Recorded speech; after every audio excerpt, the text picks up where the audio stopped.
Hello, and welcome to episode 2 of The 10th Man. Thank you again so much for checking it out, and apologies in advance for anybody that's been listening, or I should say watching, the short clips that I've been putting on my Instagram, because I'm actually not going to be doing an episode on that topic just yet, although I do still intend to do that. But in putting together my notes for that particular episode, it seemed prudent for me to do this other topic, which is a topic that I had always intended to do as part of this podcast. It's actually a topic of which is part of my motivation for doing the podcast itself. And it has to do with mental health, and I think, originally my intention was to do this particular topic a little bit later into the podcast, but as I think about it and kind of look into the topic, it seems like my reason for doing that is just out of a sense of apprehension about exploring it, because it is a sensitive and personal topic for me. But it's related to depression, and it's something that I've dealt with for quite some time. I know some of the people listening to this know about it, and some may not. I don't exactly keep it a secret, but it's not something that I openly share.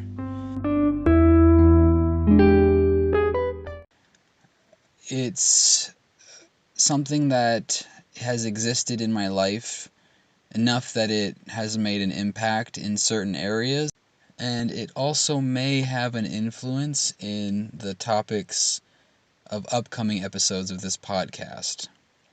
So this episode may be a little bit different from some of the future episodes in which I'm actually going to go over certain topics. But on the other hand, it's not entirely different, because I'm going to be talking a little bit about my experience with depression, but also applying it to society and the way we look at it. So I'll start off by saying I am not an expert by any stretch on depression. I'm not a doctor. I haven't done extensive research on it. I only have my own frame of reference and what I do know of it. And what I know of it and what I've experienced with it do line up with each other fairly well. So I do feel that I am at least semi-qualified to discuss it, and I'm certainly fully qualified to explain my own experience.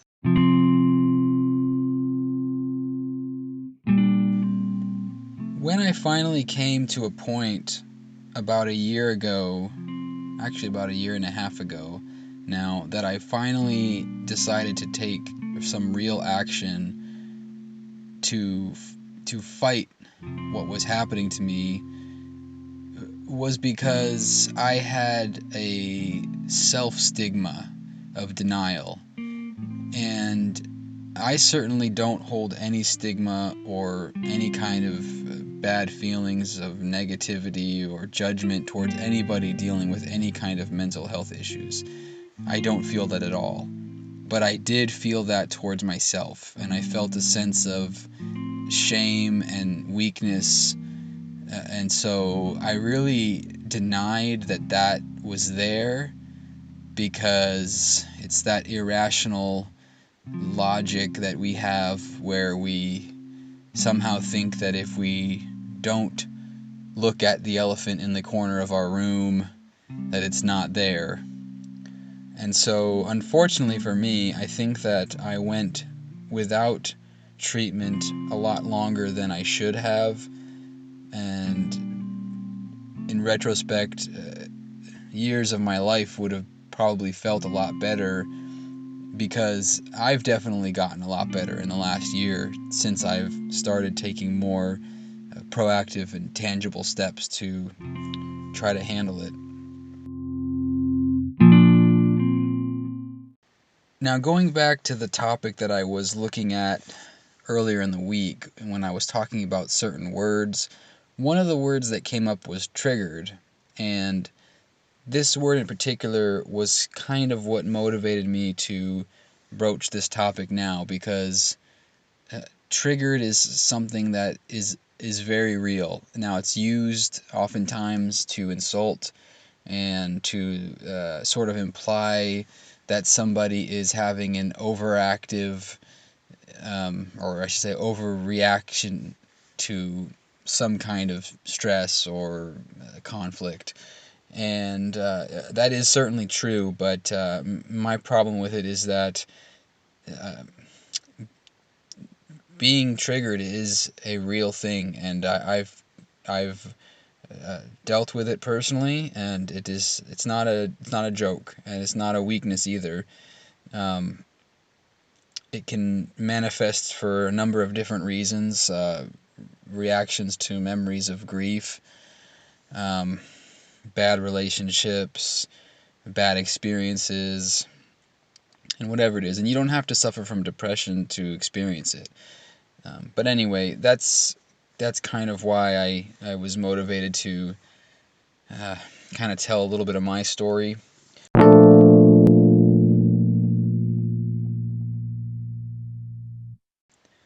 The best way that I could describe the symptoms of depression when they were at their worst was feeling like a weight just bearing down on me, bearing down on my drive, on my energy, on the things that I was interested in, and just on happiness in general. And it's very hard to explain, but the actual feeling of depression, but I should really say depressive symptoms, is very, very close to physical pain. It's not exactly physical pain, but it seems like it, and it almost is. When you're going through it, it feels worse. And I say depressive episode because depression is not a catch-all experience. Depression, like any other disease, manifests itself in many different ways, and sometimes certain symptoms flare up more than other times. How I got to where I am now doing this podcast started I'd say about 18 months ago now. I definitely found myself on a bad track for a long time, and as I said before, I didn't recognize or accept the reality of it until it got to where it was really starting to get unbearable. So running became a very good coping mechanism for me.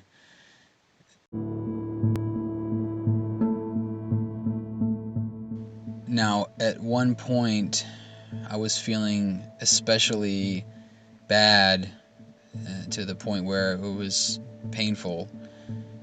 And I went for one of my healing runs, and I came back from the run feeling worse than when I had left.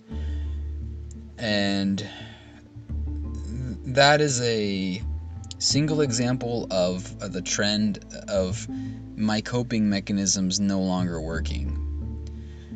One of my older therapists, he had this sort of analogy as the symptoms of depression being a floating, you could call it just a floating energy, and you recognize that when you have those feelings, you acknowledge them, and then you kind of just let them pass along. And for me, I would actually hold my hand up and emulate the spirit kind of fading along to the side of me and fading away, and actually that actually tended to work. As long as it's like anything. I mean, people who go through addiction, 12-step programs and things like that, acknowledging the problem, acknowledging the addiction is the first step in handling it. And so anyway, things like that, running. Another thing that used to help me was taking a cold shower. That brisk feeling. It got to a point where I was out running with my kids in the sprinklers, and I wasn't running in the sprinklers to have fun with my kids. That's just what it looked like. But I was running through the sprinklers to try to make myself feel alive. And having kids definitely was an eye-opening time for me to realize the depths of my issues, because here I found myself with these two greatest gifts and just not feeling happy and wondering why I had this emptiness inside me. So on the subject of coping mechanisms, last year I decided that I would run a marathon. I had always thought that I'd like to run a marathon one day, and for some reason or another, I decided last year I'm going to do it.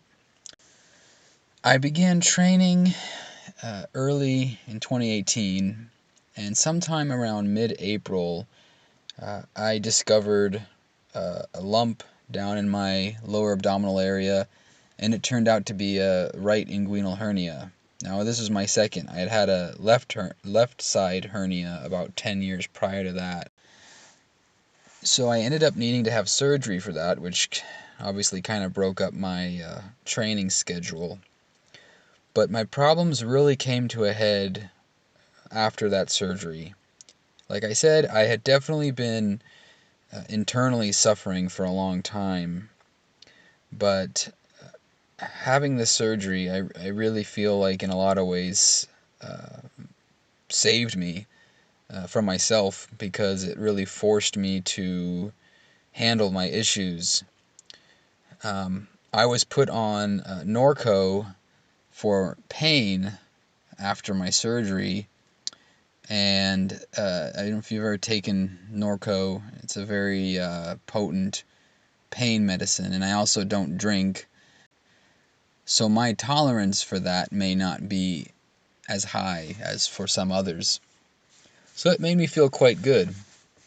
And I remember there was a moment in the middle of my recovery where I was really just enjoying the effects of the drugs, and I simultaneously was feeling very happy and also feeling very stressed, because I was already anticipating when I was going to be getting off of the medication. And sure enough, now in hindsight, I think I wish I had known about the idea of tapering down, but I just stopped taking my medication completely. The pain medication. I stopped taking it, and I just stopped it abruptly. I stopped it sooner than I had to. I mean, I was prescribed for, I don't remember how many days, but I stopped it a pretty good amount earlier than I had to, because I felt like I didn't want to take any chances of getting any kind of dependency, and I really didn't want to get too used to feeling so good, knowing that it was going to wear off. But it's interesting that when you feel really good, you realize the contrast to what was normal, and I realized I haven't felt good in a really, really long time. And when I stopped taking the medication, I just crashed really hard. I had the worst depressive episode by far of my life. And I really feel like it was a culmination of the. I mean, there may have been a slight dependency on the Norco too. That may have been influencing it.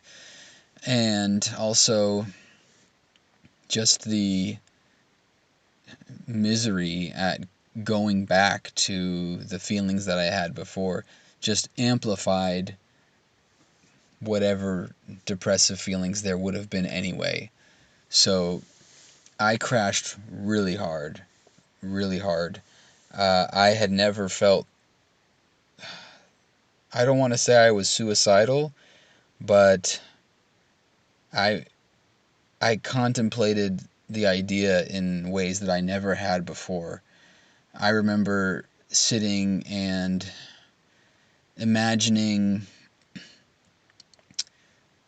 how you would do it in a way that would not make it obvious what I had done. I've had two uncles kill themselves, and I've seen the aftermath. It's very it tears families apart because there's guilt involved, there's anger, resentment. Why would you do this to yourself? Why would you do this to me? So I kind of I found myself going down that line of thought and realizing that I've got a history in my family of suicide, depression, alcoholism, addiction, substance abuse. I realized I really needed to take some serious action.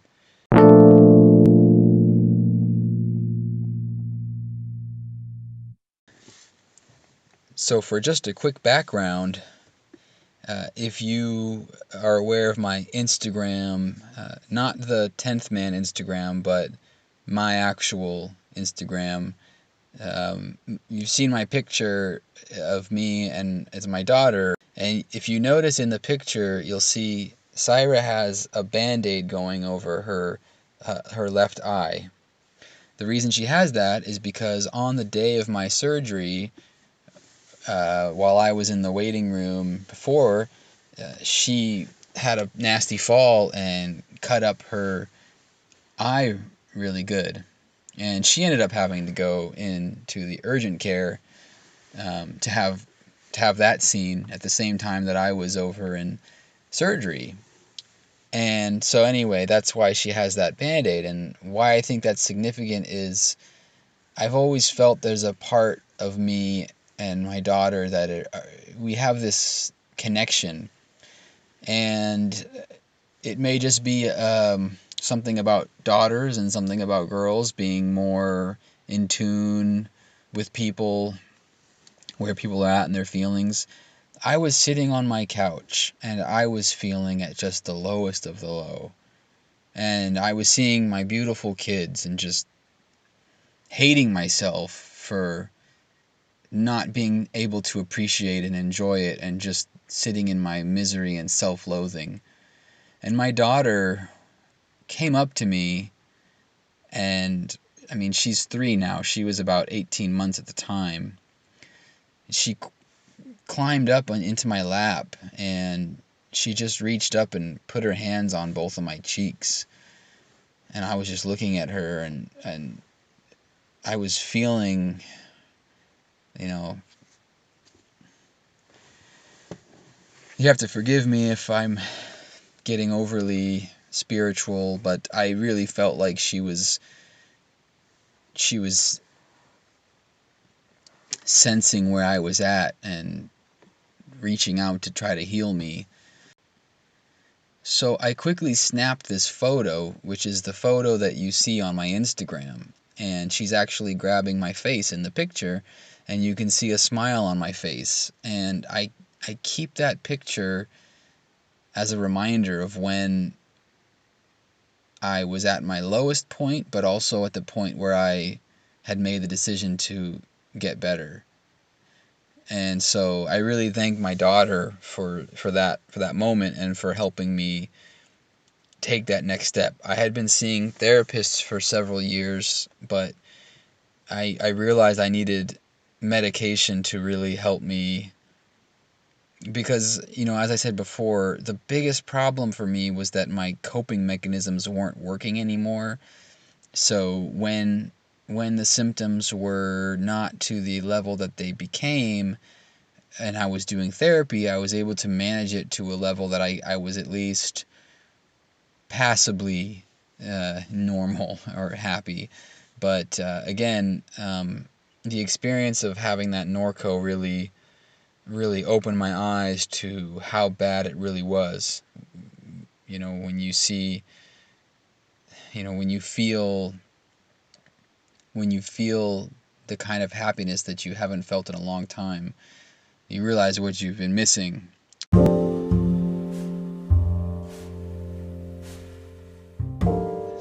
So after that picture with my daughter and me, I went to see my doctor and I told him about what I was experiencing, and I said I need extra help. I need something now. And so he got me on a medication, and I've been taking that since then. It took a few weeks to start making noticeable changes to how I was feeling, but when it did, I definitely was aware, and I started feeling like myself again. I started feeling like I had remembered life feeling before. And it definitely doesn't make it go away completely. It's not like a happy pill that just makes you happy and not feel the bad feelings anymore, but it really helps with the self-regulation. So that, in a very abbreviated nutshell, is my experience with depression. Now, there's a lot more beneath the surface there, obviously, but I don't think that it's necessary for me to go too deeply into that, and I don't think you're particularly interested in hearing about it, at least not all in one podcast, I don't think. And again, really, this particular episode was more about kind of explaining my frame of reference. I would like to discuss mental health in general and mental health issues in future episodes. So the stigma of depression is certainly a topic for discussion. That could take up a whole episode on its own. The other part of depression that I really want to point out before I let you go, and again, I may delve into this deeper later, is that depression and depressive symptoms do not have to have a singular catalyst. They don't have to have a single traumatic event to make them happen. Now, that's not to say that there aren't events in my past that certainly do influence the makeup of my whole emotional experience and history. Having lost my first child, again, having two uncles who committed suicide, and other areas in my family, which, again, I'm not trying to go into all those details right now. But this is why the surgery and the Norco was such a key element in my final acceptance that what I was dealing with was that it was more than some event making me feel this way. I hope that we as a society can create a more open and healthy dialogue about mental health, and that it's understood as being a real disease and not a sign of weakness. It is not something for somebody to say, what does that person have to be upset about? But when you're broken on the inside, it's not visible for everybody else to see. As I said in one of my short clips last week, I do hope that as a society we can find a way to bring more compassion into our communication. And that's kind of the bigger picture of what I was kind of getting at with some of those examples of the words that I was discussing. I hope that this topic has been at least a little enlightening for you, and I hope that it will help provide some context for future episodes. Because A lot of the intention of this podcast is to discuss topics that are difficult and, as I said in the trailer, sometimes emotional, but conversations that I think are important to have.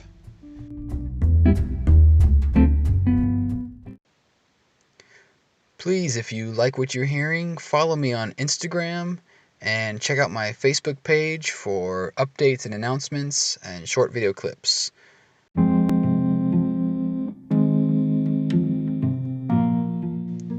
Thanks again for listening, and don't be afraid to question the consensus.